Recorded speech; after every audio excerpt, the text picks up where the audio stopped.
안녕하세요 컴패스 여러분. 여러분들 도덕 지금 문제풀이 맡은 사회강사 이승훈입니다. 자, 도덕 문제 같은 경우는 뭐 내용이 워낙 그렇게 어렵지 않고요. 대신 몇 가지 조금 어려운 문제들이 있는데 그런 것들은 기본적인 개념이나 이런 걸 좀 공부를 열심히 하셨다면 그럼 충분히 쉽게 풀 수 있는 문제들로 구성이 되어 있습니다. 일단 빨리 문제 한번 풀어보고 그리고 좀 이야기할 거 있으면 이야기를 할게요. 자,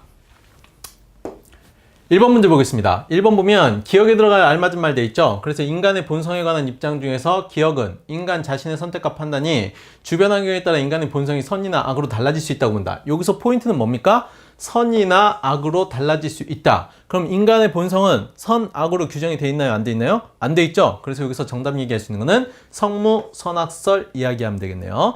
일단 성선설 같은 경우는 누가 주장했나요? 요거 맹자, 그 다음에 성악설 같은 경우는 순자, 그 다음 성무선악설은 우리가 고자도 이야기할 수 있는데 이런 것들은 뭐 고등학교 때 배울 수도 있고 아니면 약간 심화학습으로 배울 수도 있습니다. 서양 쪽도 같이 연결해서 이야기를 하면 성선설 같은 경우는 누구 얘기할 수 있냐면 우리가 루소 이야기할 수 있어요. 루소 이야기할 수 있고 성악설은 홉스, 그 다음에 성무선악설 우리가 백지설이라고도 하는데 요거 로크가 주장한 거죠. 그래서 이 세 사람이 주장을 했던 것 중에 하나가 사회계약설이에요. 그래서 그거랑 구분해서 그래서 문제 푸시면 되겠죠. 근데 어쨌든 요런 개념 잘 모른다 하더라도 문제에서 선이나 악으로 달라질 수 있다. 요거 가지고 아 선도 아니고 악도 아니구나. 그래서 성무선악설이구나. 요거 유추하실 수 있어야 되는 거예요.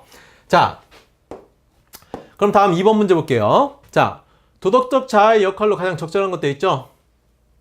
그럼 도덕적 자아라는 건 뭡니까? 자기가 도덕이라고 이야기하면 우리가 일반적으로 얘기할 때 선악을 판단할 수 있는 능력, 그리고 선을 행하려는 것, 이런 것들을 이야기하잖아요. 자, 다른 사람에 대한 의존성을 높인다. 그럼 뭡니까? 도덕적 자아가 아니라 타인에 의존하는 삶이잖아요. 그럼 요건 안 되겠네요. 그 다음에 본능과 욕망에 따라서 행동하게 한다. 본능과 욕망은 뭡니까? 선악보다는 자기의 욕심을 추구하죠. 그러다 보니까 다른 사람한테 피해를 줄 수가 있어요. 그럼 이것도 도덕적 자아라고 볼 수는 없죠. 그 다음에 자신의 행동에 대해서 반성하게 한다. 즉 반성, 성찰을 통해서 뭡니까? 내가 옳은 행위를 했는지 그렇지 않은 행위를 했는지 이걸 구분을 할 수가 있어야 되겠죠. 그럼 여기서 도덕적 자아에 가장 적합한 것은 3번이 되겠네요. 자, 네 번째 보니까 주로 자존감을 낮추는 아니죠. 도덕적 자아를 통해서 자기가 옳은 행위를 함으로써 도덕적 자존감이나 이런 것들을 높일 수가 있는 겁니다. 그래서 여기서 정답 될 수 있는 거는 3번이네요. 다음 3번 보겠습니다. 자, 법을 지켜야 하는 도덕적 이유로 알맞지 않은 것도 있어요. 자, 공동선을 추구한다. 공동선이라고 하는 거는 내 이익뿐만 아니라 다른 사람의 이익, 그래서 사회 전체의 이익을 고려하는 거예요. 그럼 요거 가능하죠? 그 다음에 사회 질서를 유지한다. 사회 질서를 유지함으로써 뭡니까? 나도 피해를 안 보고 다른 사람도 피해를 보지 않을 수 있는 그런 하나의 약속이기 때문에 요건 지켜져야 되는 거죠.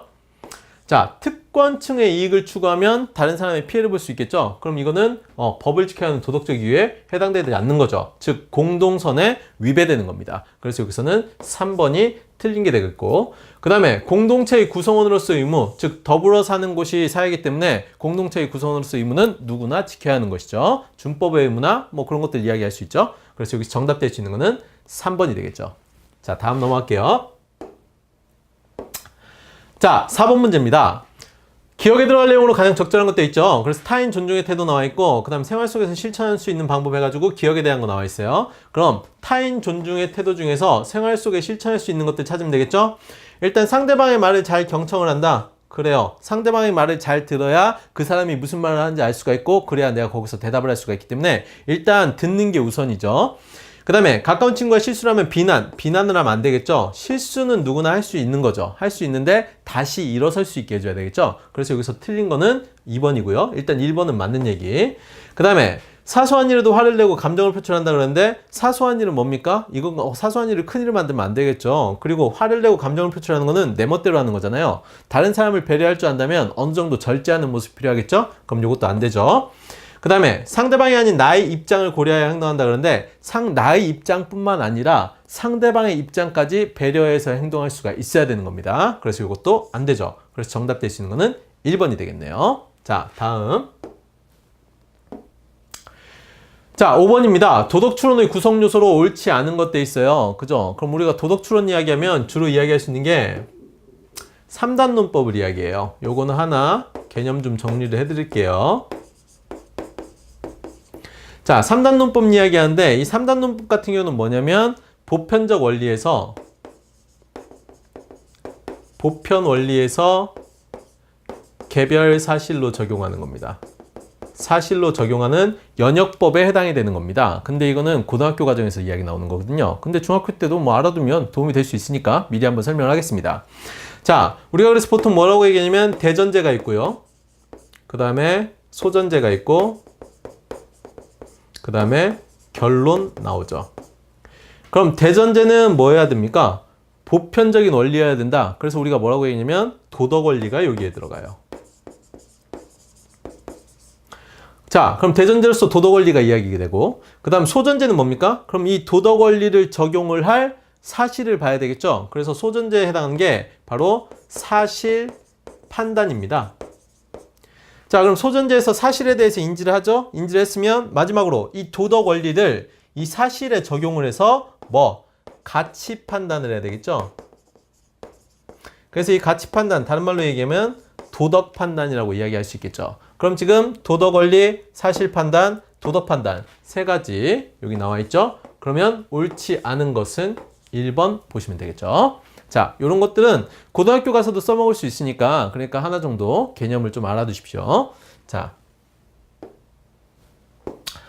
다음 6번 문제 보겠습니다. 남북 분단의 결과에 대한 설명으로 가장 적절한 것은 돼 있죠? 자, 남북 분단이기 때문에 서로 대치 상태죠. 그럼 전쟁의 위협이 사라졌다? 사라졌다고 볼 수가 없죠. 그 다음에 이념적 갈등을 해소가 안 되기 때문에 지금 대치하고 있는 거예요. 그 다음 민족 독립성 회복, 이거는 통일을 위해서 기반이 될 수는 있는데 지금 분단 상황에서는 동질성 회복이 안 되는 거죠. 그 다음에 이산가족이 고통을 주고 있다. 그래요. 통일이 안 돼 있기 때문에, 분단이 돼 있기 때문에 서로 떨어져 사는 가족들, 그런 사람들에게 고통을 줄 수가 있죠. 그래서 정답 될 수 있는 거는 4번이요. 자, 이것도 쉽게 풀 수 있을 겁니다. 다음 7번입니다. 도덕적 상상력의 관련 요소를 보기 위해서 그런 것도 있죠. 도덕적 상상력이라는 건 뭡니까? 내가 어떤 도덕 판단을 하고 이걸 가지고 행동을 실천을 했을 때 여기서 나타날 수 있는 상황들에 대해서 고려를 하는 게 우리가 도덕적 상상력이라고 하는 거예요. 자, 그러면 관련 요소, 공감 이야기할 수 있겠죠. 공감은 뭐예요? 나의 감정뿐만 아니라 다른 사람들도 같이 느낄 수 있는 공통적인 감정을 이야기하는 게 공감입니다. 그럼 도덕적 상상력과 관련이 될 수가 있죠. 자, 도덕 감수성 필요하죠. 그래서 뭡니까? 이런 상황에서 어떤 일이 발생할 수 있고 여기에서 뭐 동정심이나 배려심이나 이런 것들을 얘기할 수 있는 거, 이런 거 우리가 감수성으로 이야기가 할 수가 있는 거죠. 그래서 감정을 받아들이는, 수용하는 그런 능력, 이런 것들 이야기하는 거고요. 세 번째, 도덕적 차별이라고 하면 이거는 우리가 지양해야 될 바죠. 하면 안 되는 거죠. 차별하지 않고 누구나 동등하게 인격적으로 대우를 해줘야 된다. 그 다음에 네 번째, 도덕적 무관심도 역시 뭡니까? 상상력하고는 관계가 없죠. 그래서 여기서 정답 될 수 있는 거는 1번 기억, 니은이 되겠네요. 자, 다음 볼게요.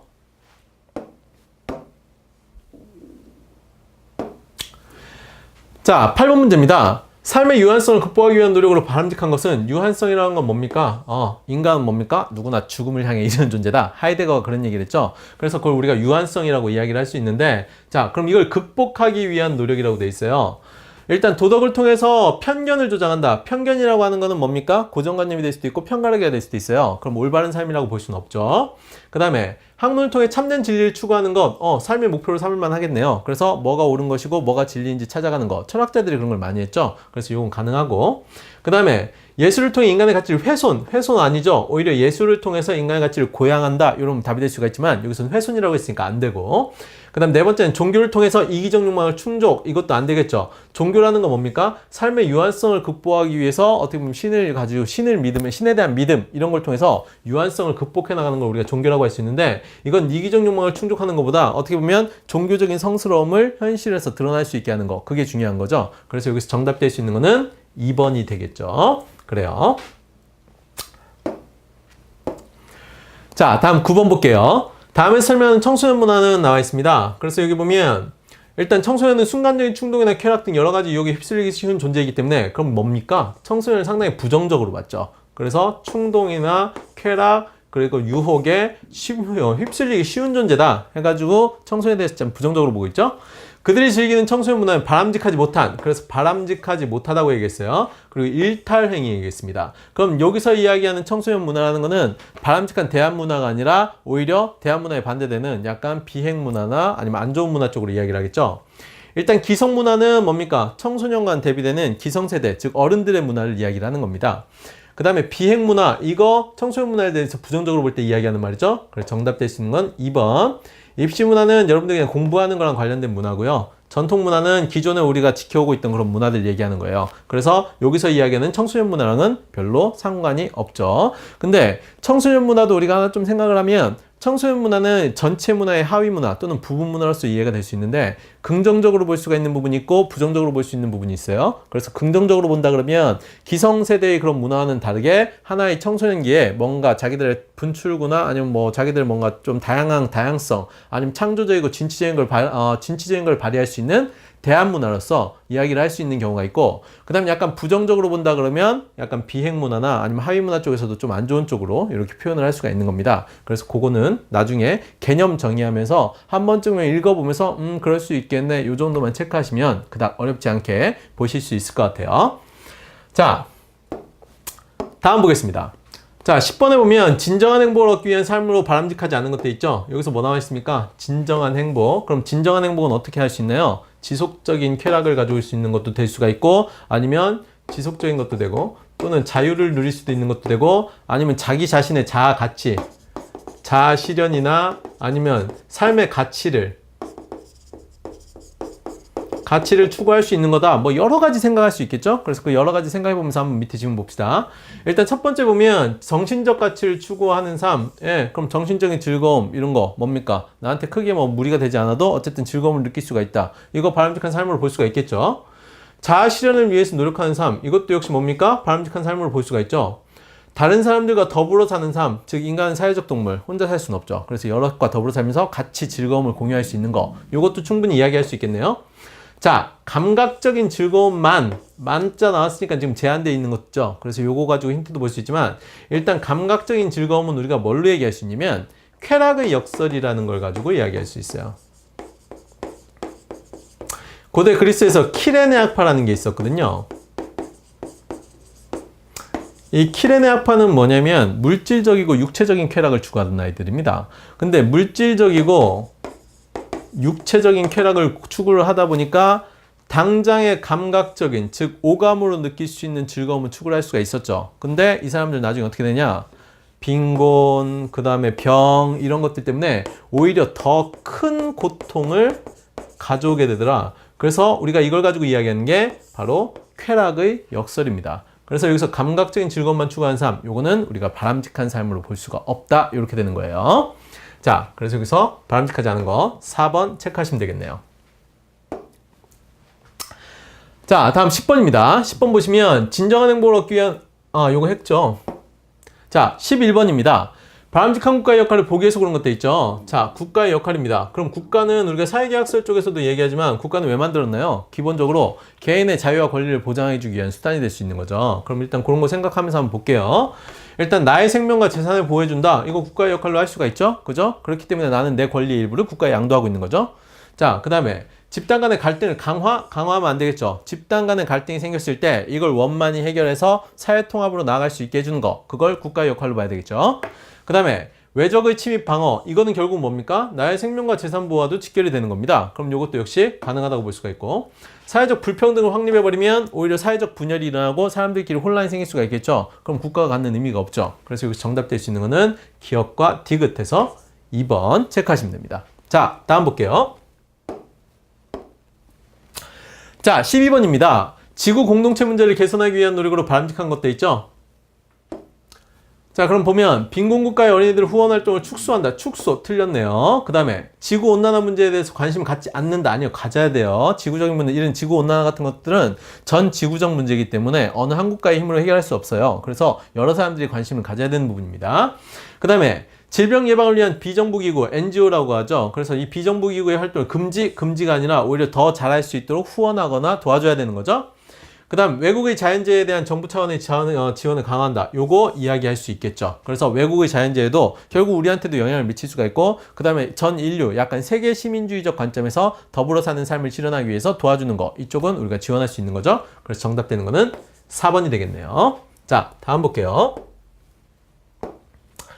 자, 13번입니다. 13번 보시면 다음에 설명하는 이상사에 나와 있어요. 이거 누굽니까?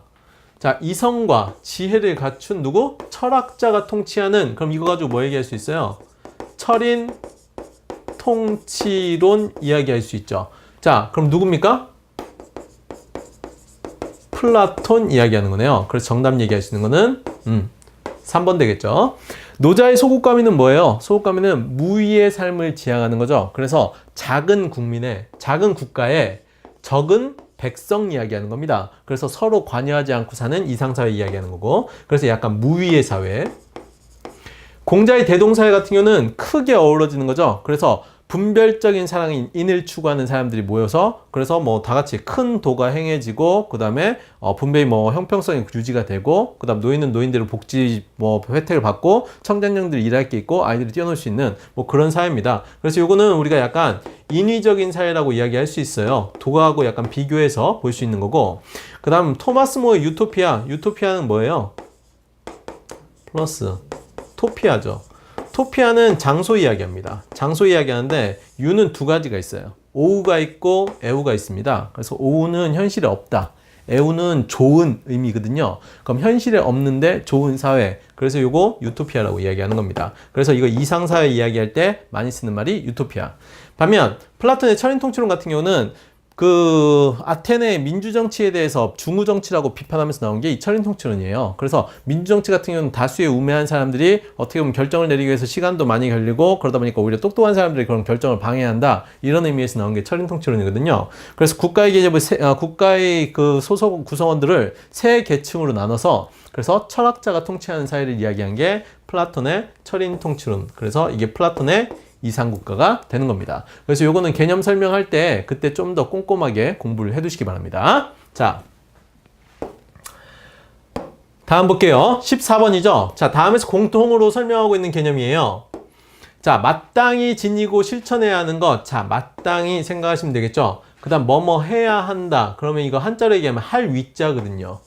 그 다음 욕구를 조절하고 갈등을 예방하는 역할을 한다. 그래서 요거 뭐 얘기하는 겁니까? 마땅히 그러하다. 당위로 이야기를 할 수가 있는 겁니다. 그래서 마땅히 그러하다. 우리가 판단 이야기를 두 가지 있거든요. 하나는 사실 판단이 있고 다른 하나는 가치 판단이 있습니다.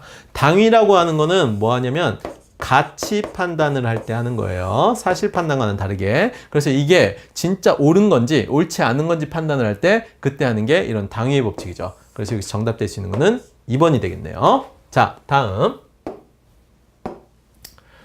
자, 15번 보겠습니다. 15번 보면 도덕과 예절의 관계에 대한 설명으로 가장 적절한 것들 있죠. 자, 도덕과 예절은 서로 상관이 없다. 아니죠. 도덕이 어떻게 보면 큰 범위에서 사람이 살아가면서 어떻게 무슨 일을 해야 될까? 이런 건데, 요거에 대해서 약간 형식적인 규범을 만들어 놓은 게 그걸 우리가 예절로 볼 수가 있겠죠. 그 다음에, 그럼 이거 상관이 없다. 틀렸고요. 그 다음에 도덕과 예절의 내용은 항상 일치한다 이렇게 돼 있는데, 도덕이라고 하는 거는 우리가 규정하지 않아도 어느 정도 알 수가 있는데 예절은 형식으로 만들어 놓은 겁니다. 그렇기 때문에 항상 일치한다고 볼 수는 없어요. 그 다음에 예절은 자율적 규범이고 도덕은 타율적 규범이다 그러는데, 요거는 뭐 법과 도덕 이야기할 때 많이 얘기하는 거죠. 그래서 도덕이 자율적 규범에 해당하는 거고요. 그 다음에 법은 타율적 규범인데, 예절 같은 경우도 굳이 얘기한다 그러면 약간 타율적 규범이라고 얘기할 수 있죠. 왜? 인위적으로 만들어 놓은 거기 때문에. 그 다음에 예절을 잘 지키는 것은 도덕적 실천의 첫걸음이다. 왜? 도덕적이라는 거는 아까도 얘기했죠. 자율적이지만 그 중에서도 좀 더 지켜야 될 거를 형식을 만들어서 지키는 게 예절입니다. 그렇기 때문에 예절을 잘 지키는 것은 도덕적 실천의 첫걸음이라고 할 수가 있겠네요. 그죠? 그러니까 정답은 4번 되겠죠. 자, 다음 볼게요. 자, 다음과 같은 문화를 존중할 수 없는 도덕적 이유 되어 있습니다. 그래서 여기 보면 순장도 있고요. 순장은 뭡니까? 껴묵거리와 더불어서 살아있는 사람을 같이 매장해버리는 거죠. 그래서 예전에 계급사회에서, 예전에 구석기, 청동기 시대 그런 사회에서 뭐냐면 부족장이 죽었을 때 그 부족장을 모시던 사람들 같이 장례를 하는 거, 그걸 우리가 순장이라고 합니다. 그 다음 전족이라고 하는 건 뭐냐면 중국에 있는 풍습이잖아요. 그래서 다리를 더 이상 못 크게 이렇게 묶어놓는 거 얘기하는 거죠. 그 다음에 명예살인 같은 경우는 이슬람 쪽에서 하는 거죠. 그래서 뭐냐면 여성이 뭔가 부정한 짓을 저질렀을 때 뭐 돌을 던져가지고 공개적으로 뭐 죽인다든가 이런 걸 우리가 명예살인이라고 하는데, 이 세 가지 다 공통적인 특징이 있죠. 뭡니까? 인류의 보편 가치에